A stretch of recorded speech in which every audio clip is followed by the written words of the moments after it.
but Apple chose Foxconn as the sole supplier for the assembly and test package and test for the iPhone. And I think that tells you otherwise. So when you can, I'm sure you're no near to Apple for iPhone, no matter how big you are. They're well established company. Yeah. They have a very the team they have is just very well built. But what they don't know is they lack a lot of knowledge to just break through their current business model they're doing. And they have a lot of money, and they have a very good base for the manufacturing. They have a new campus in Huizhou. I was visiting twice, and that in that campus they built, I think, 8 or 10 manufacturing buildings. Each building is 6 floors with 2,000, at least 2,000, if not 3,000 square meters. How many workers do they have? Do you know that? How many employees? I think it's 25,000. Wow. Yeah. So crazy, right? That's how long does that company exist? 33 years. Okay. 33 years. Crazy. But a lot of things just grow. I don't think it's that difficult, because at the end of the day, there are quite a lot of company like that in Shenzhen. Right. And what do you say? So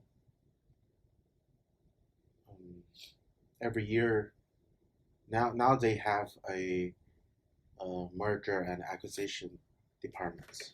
So every year on annual basis, they buy new business. And but they're not that forward thinking in terms of understanding how different the business can be. And I'm just trying. There's a lot of factories like that here, and they're all need help. And but with these factories, I think they just trust me, especially during the time we work together on the smart light bulb. And they just trust me how I think, whatever I said, the things I planned, I said is going to happen, then it happened. So over and over times, and there you go. I got their trust. Yeah. So, and they're doing that much of the revenue, and they're trying to do more, but understanding how they do their business is really they don't have a control of how much business they can do, and they can only do that much. They cannot do 10x of their business.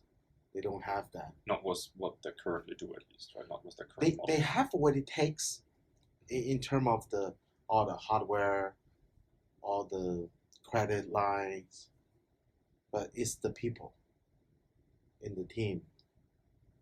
Their understanding about the business world, preventing them to 10x of their business. So, and they're not that ready to abandon whatever they're doing and just redo everything. So I think that's the problem. But also the owner of the business kind of old. is almost 65 or 67-year-old. So, and they're happy and they have the money. And, so that's where they are. Yeah. And with each divisions, so that day, the guy came in, is the head of the division for lighting, and I've been doing some research and to see how we can classify different type of the lighting and to see what is the possible product opportunity for them. And I realize what they can really do to make a really difference is to give them ideas to build a, basically register a company in the US and hire just one local sales, a good one, and just send the sales guy on the road all the time, visiting the right people, and give about 2 years time, then they will understand how business should be conducted in the market of the American. So ultimately, I think that's the right move. But also, in the other end is they need all to take a comprehensive training from us. Yeah. So their whole team, to start off, is the head of the division and the sales manager, the product designer, developer. They all need a 10-hour training to show them, what marketing can do to them. In the process, I will compare what they do as a business model and how the other brand, lighting company are doing. And at the same time to state, lay out what their customer doing for their business. So they understand why they have so much delayed for whatever the forecast and why they have so much difficulty to find the right people to work with, find the right customer to work with, and take so long until they really can work each other on the maximum scale. So that's the training parts. But I think the other elements is there are a type of the cooperation called joint cooperation for the Amazon selling business, which means you have Amazon selling team, just like Alice and her team, and you have a very good factory suppliers, say just like Top End. And the business model would be like this. So the factories open, just being very transparent about their cost of their productions. And to say, for example, the smart light bulb, gave you a list of the BOM, bill of the materials, and the cost of the goods. That's how much it costs. So that's how much to us, with no profits. That's how much it costs. And what the two team work together is the factories are taking the responsible to make a good quality products, make sure they have enough stock all the time, and ship over to the Amazon FBA. And on the other hand, the Amazon selling team their responsibility to do whatever they're doing to their best ability to sell as much as possible with a profit. So the factories, they don't need to worry about, they don't have a continuously, production. They always have a well-planned and continuously the flow of the production. Right. And your Amazon team doesn't need to worry about cash flow, about funding inventory. No cash flow worries, and they don't need to worry. They don't need to worry about whether or not they have enough stock and the quality. So, and they're coming into a profit sharing business. And usually for this type of the products is with a very big, massive, quantity potentials. At the same time, when it comes to the selling on the Amazon, the quantity is huge, it's big, but the profit is not that big. So I would say for that type of the products, that would be perfect. Yeah. For this type of corporations, but it's all on being built on the mutual trust on each, how good they are, how credible they are, and trust their capability as much as they trust their credibility. So that's how it works. We see in China, especially in Shenzhen, more and more this type of the cooperation, start showing up. So this could be very good things we would like to share with the audience. Yeah. Let them know how things are, because just make no mistake, maybe there's a lot of people, they're not selling thousands a day. They're not selling 100 a day. But when they do, and trust me, selling is not your problem. No. Most of your worries, concerns will lie on the products. Your focus will be forced to shift back to the products, the stock, your cash flow. Inventory management, all of that. Inventory management, the quality management, and cash flow management. But all these three management will come down to the supplier, relationship management. Yeah. If you can do that right, then you have a better time for the cash flow, and it all traces back to your profit management. So you need to make a very clear and understanding, make a very clear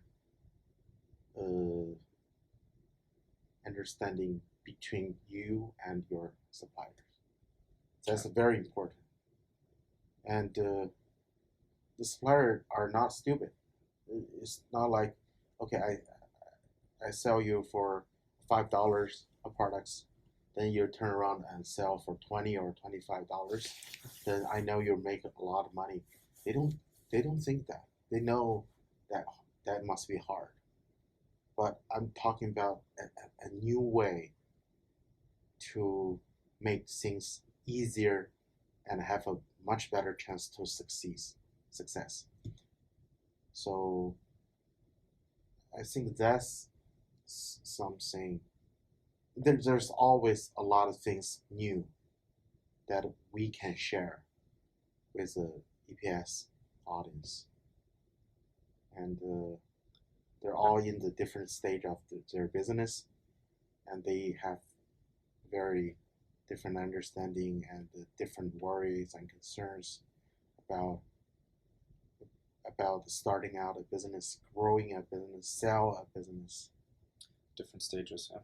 Yeah. Also, a lot of people now, I see, like I was on the phone yesterday with someone, they They were on Amazon for 4 years. They're doing a lot of supplements and things like that. And now they're going out of Amazon. So they just extend, right? So branding, brand building, own online store instead of just Amazon, right?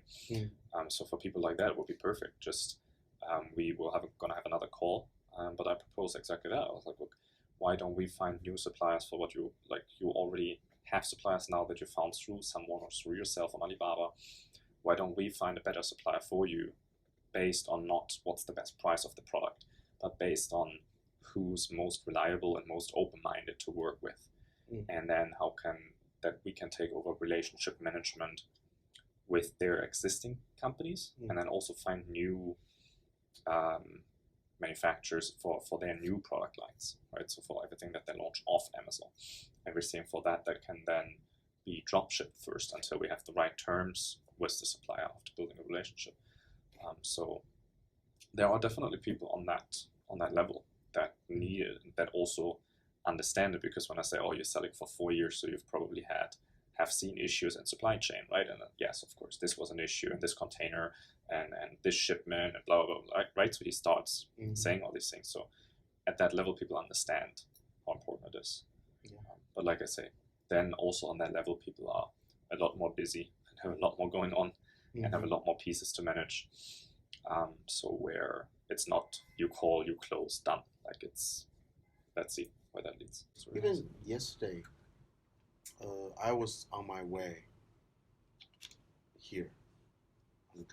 I was driving, and I just got a call from my sex oil suppliers.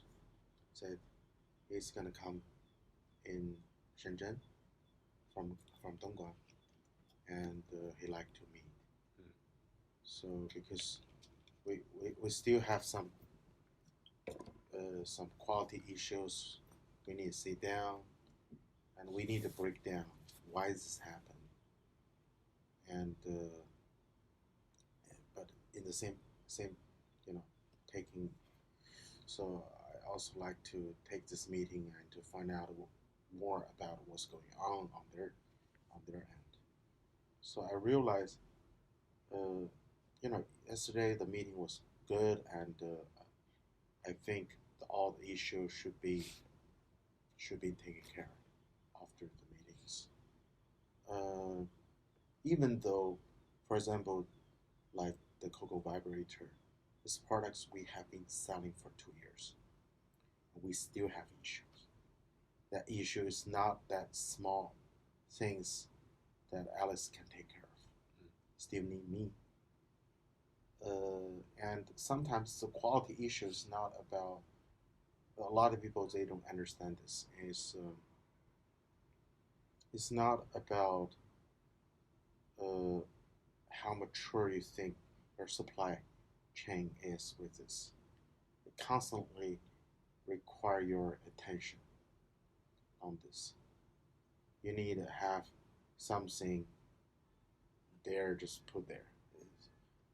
Constantly placing orders is not enough. It's not gonna cut to guarantee you have consistent quality, especially when you're selling a few hundreds a day. If you're continuously to plan for sell for 1,000 a day, which is my plan, then you really need it, to put a lot of your time and attention to it. So for products that we have been selling for 2 years, it still requires my time to call and to arrange a sit down that I feel compelled to be in that meeting yesterday. So it shows that there's a lot of things, like I need to understand why this quality issues happened. So it all traces down to the factories, the factory's production line manager. It's not even the owner of the factories. They're 3 brother-owned companies. So they being break down to two brother are doing the products design and the products companies, and another brother is kind of own the factories. So they still need to talk to each other that way. Mm-hmm. But we effectively buy from one of the brothers, not from the factory directly, but the price is there. Something I really feel like.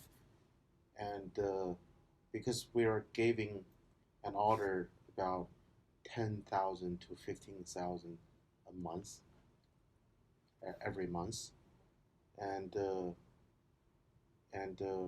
for one is really the business are taking, are taking off for the factories. They're being manufacturing a lot, and one building is not enough. They're buying another building, running another building and start expansion their capacity. That's where the quality issues arise from. And the real problem is the production manager and the quality manager, production quality manager, which is the people Alice being on the phone and talk to them, and Alice said she was under the impression that we as a seller, as a buyer for the cocoa vibrator, and a seller on Amazon, we've been taking all the profits, and they're just, say we sell a lot and we were successful, but we took all the profits. But for cocoa, because they sell for kind of very low price, and but still very decent size, a very decent quantity every month. So they have a lot of work to do, but they're not doing compensate for that much of work. So so Alice told me she was under the impression that that's their mindset, and that's why yesterday meeting is just perfect timing. So I just explained and just worked them out, and they realized, yes, okay, we need to, just take care of this, like right now. We choose this type of the mindset is just nuts. A lot of people mistaken about supplier relationship management. Some people even think, if we place order with them, why do I need to manage a relationship with them? As long as I pay them, they should be happy, and then they just should be grateful. Yeah, that's just a part of it. That's just a given. No, when you're selling that much, it means you have a team that are counting on the flow of your stock, the consistent quality that you've been relying on.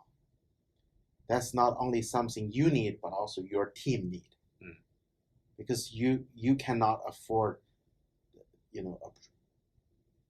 interruption with any quality or production or shipping. You simply cannot afford. Yeah. So that's why you need managing your relationship with your suppliers. But sometimes it's not about how often you take them out for dinner. It's not about that. My supplier, for the vibrator, I haven't seen them for a few months now. But still, when times, like this, and when issue like this happens, I took the meeting, I talked some sense to really react to whatever I talk to them. And then, you know what? They will take action. They will take care of that. And at least I think that would take care of the things and maintain the things as what I like for as long as next 6 months. And I expect something will happen in 6 months times. It's like that. Yes, it doesn't stay consistent. You need to consistently. I place order, I pay, on time as a grade. Then you know what? I still need to make my efforts. They appreciate. Don't worry. Don't get me wrong. They appreciate you being a good customers, but still, it requires you to put efforts to manage your relationship, so you can have a consistent. So that's one of the things when you are always asking for lowest price there can be. There's a lot of quite a few potential risk that involve that you don't know. Even for me as a veteran managing my supply chain, now I get, I got something coming back to me because the price I got was kind of cheap. Was cheap. Yeah. So they don't take it serious, or they don't appreciate that enough to when you're dealing with a supplier, if you're buying quite a lot every month, you're not dealing with one person. Usually you are with your team. At least if you really want to understand the quality on each order basis, on each batch basis, your team and need to talk to the sales, talk to the quality people, talk to the production people. At least there are 3, 4, 5 people involved. So it's not about one person that you talk to. So you need to get all of them on board, not yes. only one. Yes. It's not only about the owner saying, okay, you guys need to do this and this and this. If the owner can get their shit together, yes, no problem. But you're not their only customers. Right.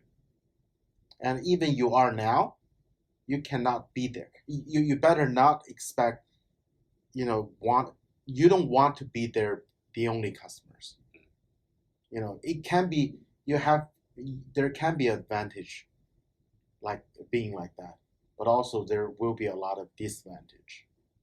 And you don't want to ask them for the lowest price that they can afford, but later when you're start validate the products, qualify the products, start selling a lot, then your supplier said, sorry, I just cannot produce this to you. Right. Because then when it gets so big and it doesn't make sense, then it doesn't make sense. Yeah. They feel like they do all the work and they make practically nothing. And then they just stop. Right. They would rather to do nothing than just super busy with your orders, right, and make nothing. Right. So and then what? Your cost of your opportunity is very high. Yeah. It took you 6 months or a year or 1.5 years to get where you are, and then because you just have to throw everything away. And as you said, I just go ahead and find another factories. Sorry, if you're selling as a B2C on your Shopify or on your Amazon stores, there's a lot risk that can be involved. Even you have been sourcing from another factories, which you are not. And still there's a lot of things that can make things so much worse. So is it wise then to always have a backup supplier for that? Because at one quantity, it means it deprives your focus as well, no? Well, that's good questions. It really depending on first which stage you are in your business. For a big players, the big corporate, they usually have a backup supplier.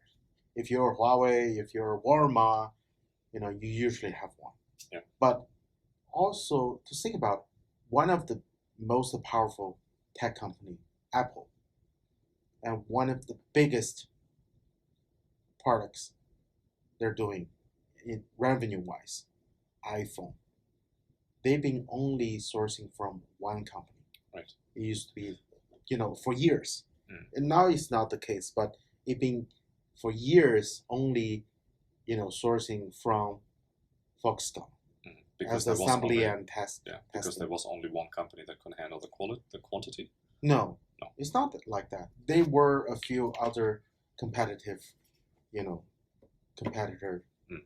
for this, but Apple chose Foxconn as the sole supplier for the assembly and test package and test for the iPhone. And I think that tells you otherwise. So when you can, I'm sure you're no near to Apple for iPhone, no matter how big you are. So like I said, there's no one best answer for all. We just need to see, and we need to break down and to see what happens. But I think if you're just starting out, you don't have to worry too much about the cost of your products for now. But you need to understand how the product's being assembled, testing, and roughly you'll have ideas. So for this type of products, I think once I start getting volume, I can do $5 as a acquisition cost. But now I can only get $8. Yeah. Now I should sell my products for $20, but to testing out the market, I decide to sell for $15. Right. So you So instead of buying at 5 and selling for 20, then what you're doing is buying at 8 and sell for 15. And if do the math, you won't make any money with this. Right, but you validate the market. That is most important things for you. Yeah. As short time as possible that this products, someone, you put it out as an offer, you put it out in the traffic that you generate, and you test the market. See what is the conversion rate. If everyone just jump on the board and say, okay, 10% of the people would feel like buy your products, or buy this products for $15. Then you test your products, say, okay, what about $20? If you still get like 5%, and you calculate your cost of the leads, and you do your math, if it still makes sense, congratulations, you have a good and winning products. Yeah. Then you starting out, and that is still not the time you push for the $5 because your volume is not there. But you want to sell for 10,000 units a month and buy 10,000 and sell 10,000. Then you're not there yet. But you want to be there as soon as possible. So you don't say, okay, if I cannot find my supplier, then I won't do it. If I cannot find my supplier to be able to offer me $5 now, I won't do it. Right. That will be stupid. Yeah. Because this is how most people look at it. The cost of opportunity.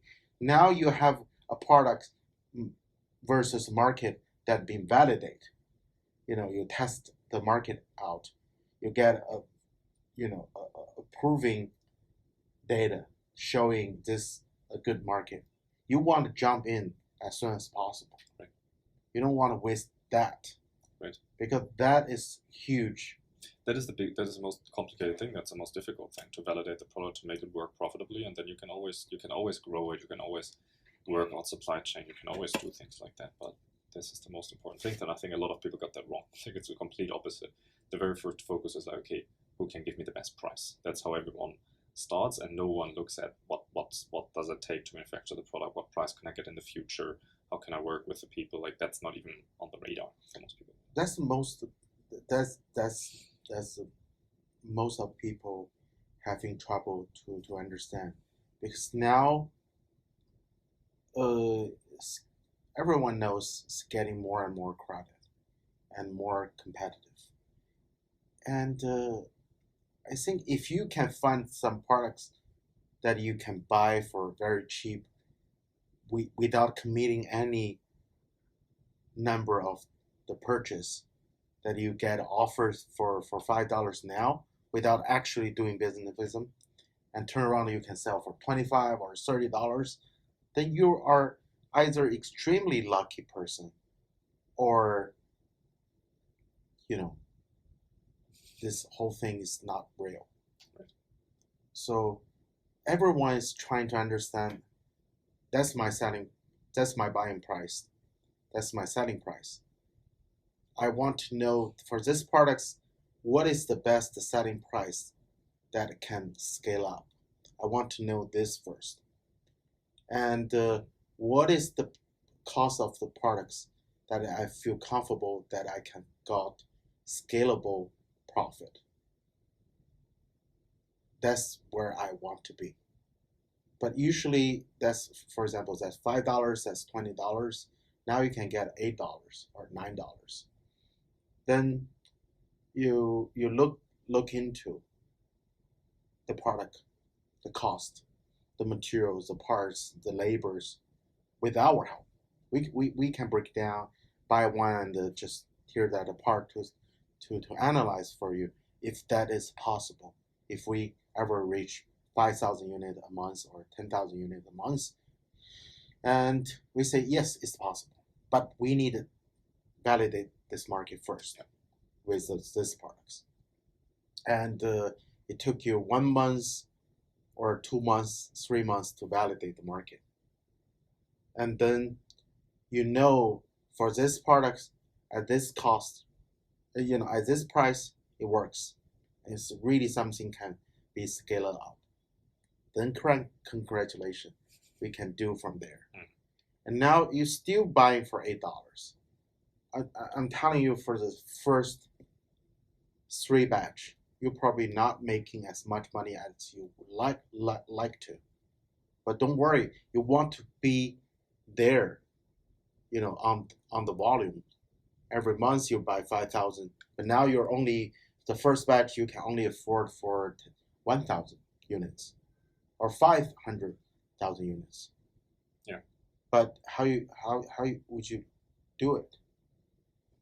From the zero, now you launch your products. You're getting serious.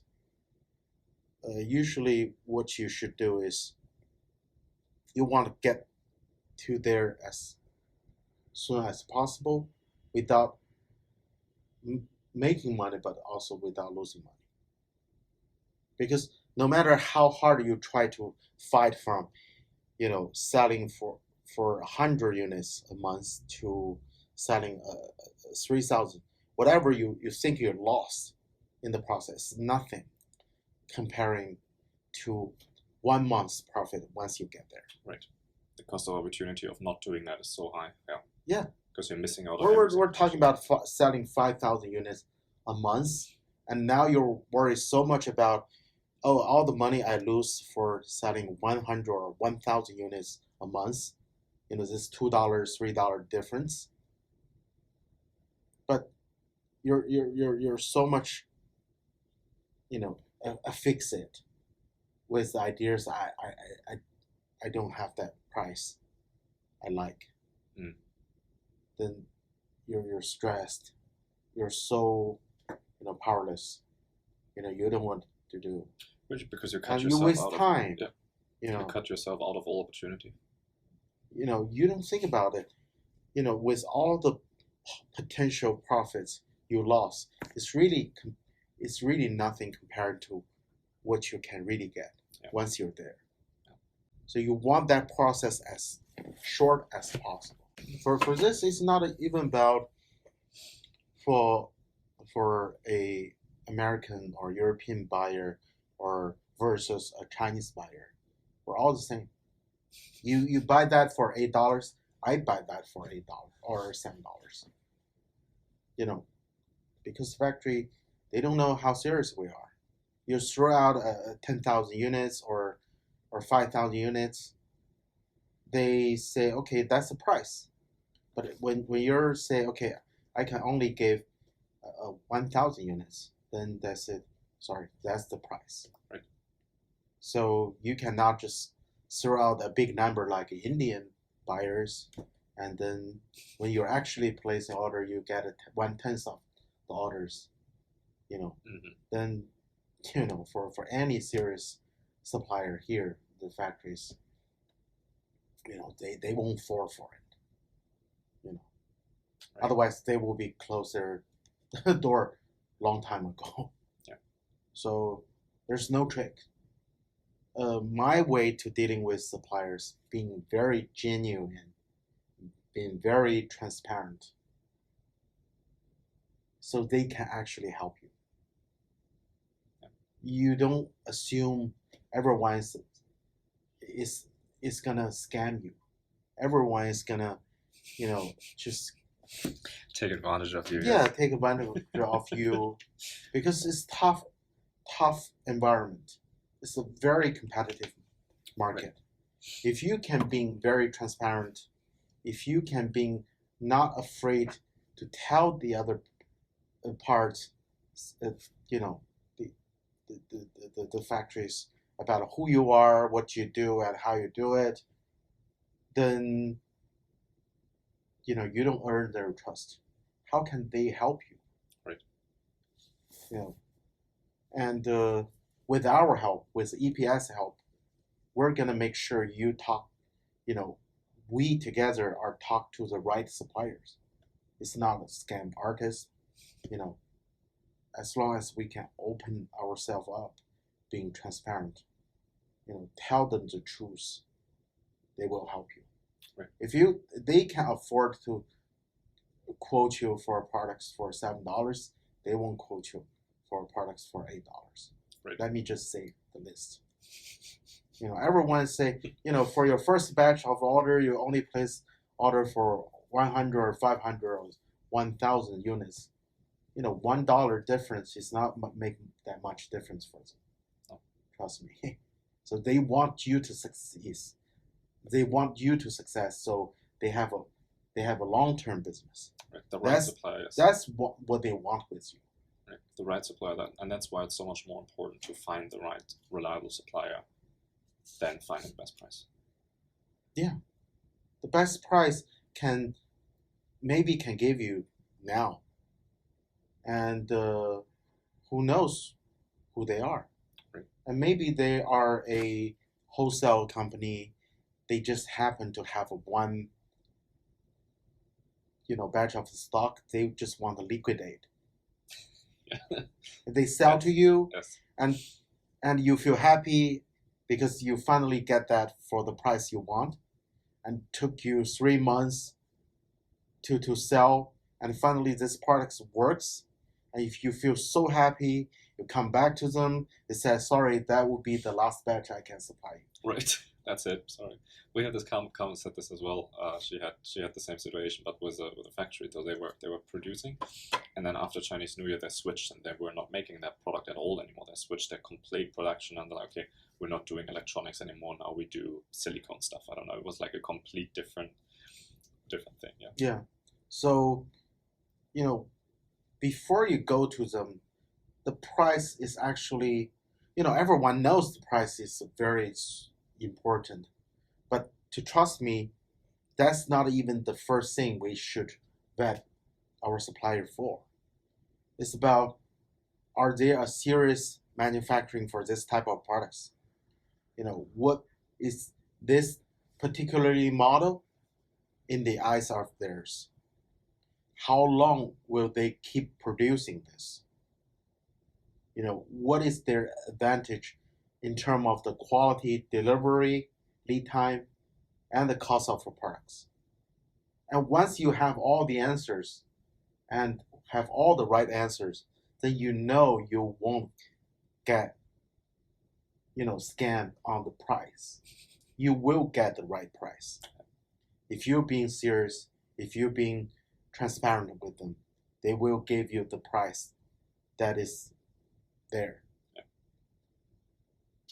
And but at the same time, you need to understand this product really works in terms of the selling them online. So that's your job to test the market. Right. Make sure you get the market is there. And that's what we help with, right? I mean, we help people. We do the market research with them. We do the coaching. We do the consulting. We do all of that stuff. Sometimes for a product like this, you can buy that at a white label of the Alibaba, and turn around to sell for $20. And because for the nature of these products, if you have, for example, if you can have a better package, instead of buying for $5 for this product and selling for $20, then you have a better, nicer, new design of the package. You buy for $5.5. You got have pay $half more for this. But turn around, you can sell for $25 or $30. Would you do it? Would you do it? Everyone would do it. But it's not every products work that way, because you need to look at the nature of these products. Yeah. For something like beauty products, that might work, but it's not all the products that works. So how EPS can help you is to finding out that opportunity, the winning opportunity, to see how we can change the products, considering the quality, considering the cost, considering the lead time. But for example, if we adding a different feature, instead of the 4 weeks lead time for producing, it go up to 8 weeks, then it makes no sense. We don't do it. Just period. No matter how much that can help you on the price, we just don't do it. The trade-off is not there. So you can see it's very customized. It's very case by case. So we can give you some generic answer, but you won't know what that means. Right. It's a very unique. Yeah. It always depends on the product. Always depends on what you're selling, where you're selling, what's your model, how long you've been in business. Everyone's unique. So, like I said, a lot of people, they just haven't been there and they understand this. So, but it's good to learn this before you get there. Hopefully everyone can understand, in this podcast, the audience can understand what we're talking about, appreciate, what we're trying to teach them. Yeah, that's true. Most of the time people do after issues happened. Like, shit, I wish I would have listened to it. But that's just how it works. Yeah. Cool. Shall we end it here and go for lunch? Yeah. Awesome. That was good. Very easy, very simple. Yeah. There's so much. So much. We can do this every day. Yeah.